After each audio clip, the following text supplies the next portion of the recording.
আসসালামু আলাইকুম। সবাই কেমন আছেন? বরাবরের মতো আবারও একটি ভিডিও নিয়ে আপনাদের সামনে চলে এলাম। আজ ভ্রমণ করতে যাচ্ছি বাংলাদেশের অন্যতম জনপ্রিয় একটি নদী ব্রহ্মপুত্র নদীর তীরে।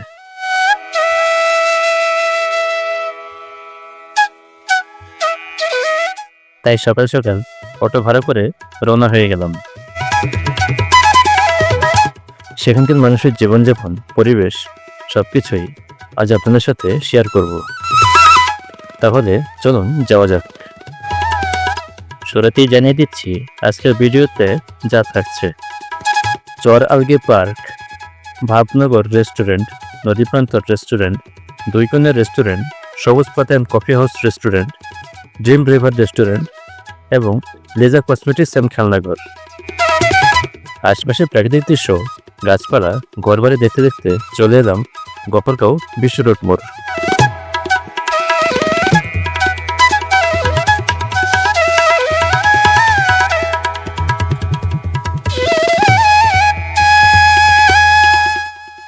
সেখান থেকে একরকম পায়ে হেঁটেই যেতে লাগলাম।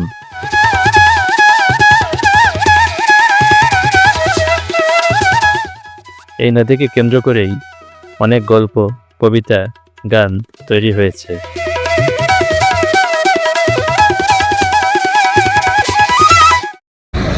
তো দর্শক মণ্ডলী, আমি এখন চলে এসেছি নদীর তীরে। তো এখানকার মানুষের জীবনযাপন এবং তাদের কাজকর্ম কেমন হয় সেটি আজকে তুলে ধরার চেষ্টা করব। আর সবসময় মতো আপনাদের সাথে আছি আমি এমডি বিজয়। ভিডিও শুরুতে শেষ পর্যন্ত আমার সঙ্গে থাকুন আর দেখতে থাকুন। হাঁটতে হাঁটতে চলে এলাম ব্রিজের কাছে।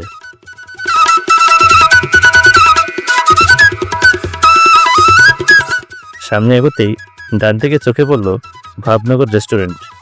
বাহ, ইয়া কাজব নাম। ব্রিজের নিচেই অবস্থিত চরালগে পার্ক। এখানে রয়েছে বেশ কিছু রেস্টুরেন্ট। অনেকের কাছে এটি প্রেমনগর হিসাবে পরিচিত। তবে প্রবেশের পূর্বে অবশ্যই ছেলে মেয়ে ভদ্রতা বজায় রাখতে হবে।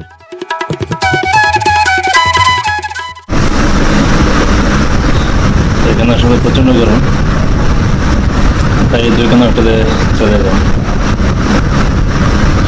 দেখতে পাচ্ছি না, ঠান্ডাটা লাগছে আর তেমন কিছুই পেলাম না। চাইলে আপনি নৌকায় করেও ঘুরতে পারবেন। সেক্ষেত্রে ভাড়া পড়বে জনপ্রতি 200 থেকে 400 টাকা।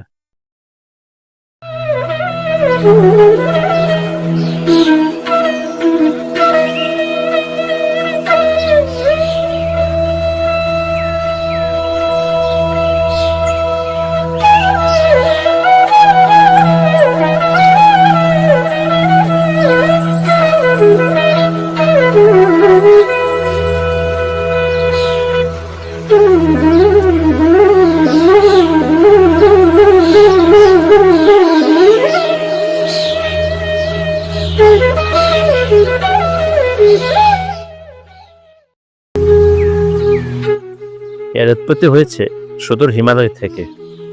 পরবর্তীতে বাংলাদেশের কুড়িগ্রাম হয়ে জামালপুর এবং ময়মনসিংহ অঞ্চলের উপর দিয়ে প্রবাহিত হয় এবং মিশে গিয়েছে ভৈরব হয়ে মেঘনা নদীর সাথে। এখানকার বেশিরভাগ মানুষ পারিবারিকভাবে গবাদি পশুপালন এবং কৃষিকাজ করে থাকে। যতদূর চোখ যায় বিস্তীর্ণ ফসলের মাঠ, আর তারই পাশ দিয়ে বয়ে চলেছে স্রোতস্বিনী ব্রহ্মপুত্র নদ। কথা বললাম স্থানীয় দুজন যুবকের সাথে। আপনার নাম কি? আপনার রিফাত না? এখানে কতদিন যাবত কাজ করতেছেন এখন বর্তমানে? না, যে হোটেলটা আর কি, এটা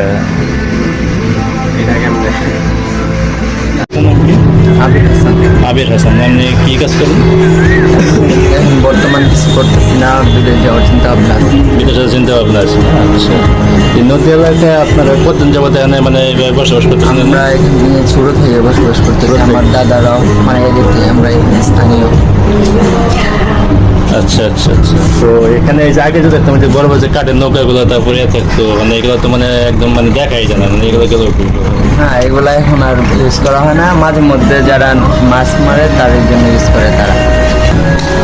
এখানে আসলে এরকম কাউকে পেলাম না, একজন দুজন যুবককে পাবো, তাদের সাথে আমি একটু কিছুক্ষণ সময় কথা বললাম। এছাড়া মালামাল বহনের ক্ষেত্রেও কিছু ছোট বড় নৌকা ব্যবহার করা হয়। গফরগাঁও ব্রহ্মপুত্র নদীর তীর একটি আকর্ষণীয় স্থান। এখানে প্রকৃতির সাথে একাত্ম হতে পারা সত্যি এক দুর্লভ অভিজ্ঞতা।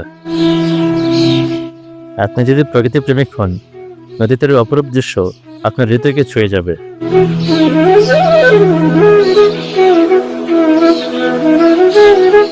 আজ এ পর্যন্তই।